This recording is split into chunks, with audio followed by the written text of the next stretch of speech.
אז החבורה שהייתי איתה חבר בבית ספר, פתאום מחליטה לשים במבחן את החברות שלנו, בגלל אותו עניין של האמונה, ובמקביל גם אחד החברים שלי החליט לצאת מהארון, שזה ההתמודדות בפני עצמו, איך אני מגיב לסיטואציה כזאת, איך אני מתמודד לחבר שעכשיו בוחר לחיות חיים כהומו, והיה לנו על זה שיחות. הייתי חייב להגיד את האמת, כאילו לא היה פה דרך כזה לעקוף את זה מהצד ולנסות לייפות את זה.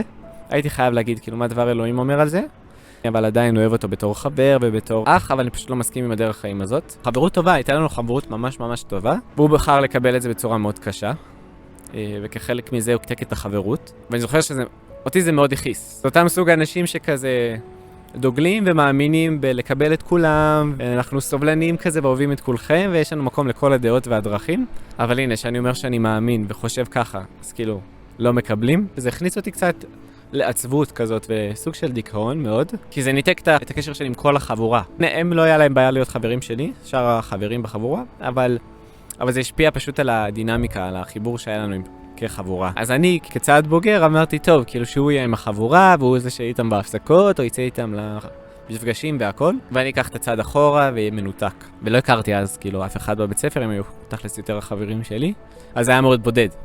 אבל הייתי מאוד שלם, כאילו אני חושב שמאוד הייתי שלם עם הבחירה שעשיתי והמחיר שזה דרש, עכשיו להיות בודד בזמן ההפסקות ובכלל בחיים האלה.